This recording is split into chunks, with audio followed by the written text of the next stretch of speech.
আচ্ছা গ্যাস্ট্রিক ছিল এবং কি গ্যাস্ট্রিক আলসারও ছিল আমার এক সময়। আপনি এর আগে গ্যাস্ট্রিকের ওষুধ খেতেন? জি কত খেতাম। পাওয়ারের খেতেন? 40 পাওয়ারের। প্রতিদিন কয়টা করে খেতেন? সকালে এবং রাতে 2টা করে। আচ্ছা, মেথিমিক্স কয় ফাইল খেয়েছেন এ পর্যন্ত? আমি একটা খাইছিলাম, আচ্ছা, খাওয়ার পরে অনেক উপকার পাইছি। এই পরে একটা ফাইল খাওয়ার পরে কি আপনার গ্যাসের ওষুধ খাওয়া লাগে এখন আর প্রয়োজন না, নেই? এখন আল্লাহর রহমতে আমি গ্যাস্ট্রিকের ওষুধই খাই না। গ্যাস্ট্রিকের কোনো কষ্ট আছে এখন আর? না, এখন অনেক কমে গেছে আলহামদুলিল্লাহ, আলহামদুলিল্লাহ। আলহামদুলিল্লাহ। না, আমি বলতে চাই যে এখন বর্তমানে আপনার যে অ্যালোপ্যাথি যে ওষুধগুলো আছে আপনার অনেক ক্ষতিকর একটা জিনিস এটা।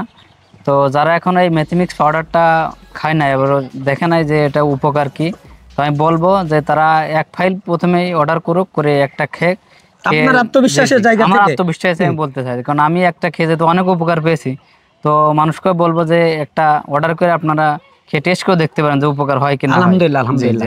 আপনারা যারা গ্যাস্ট্রিকে কষ্ট পাচ্ছেন দীর্ঘদিন ধরে, ঔষধ কেমিক্যালের অভিশাপ থেকে বাঁচতে চান, আপনি বুঝতে পারছেন না কি করবেন, তাদের ক্ষেত্রে আমার পরামর্শ থাকবে ঝটপট করে মেথিমিক্সের অর্ডার করতে পারেন। মেথিমিক্স কীভাবে অর্ডার করবেন যাদের জিজ্ঞাসা তাদেরকে বলছি, সরাসরি আমাদের ওয়েবসাইটে ঢুকে আপনার নাম ঠিকানা কনফার্ম করতে পারেন, মেসেজ করতে পারেন, অথবা স্ক্রিনে দেওয়া নাম্বারে সরাসরি কল করতে পারেন। সবাই ভালো থাকবেন। আজ এ পর্যন্ত। আসসালামু আলাইকুম ওয়া রাহমাতুল্লাহি ওয়া বারাকাতুহু।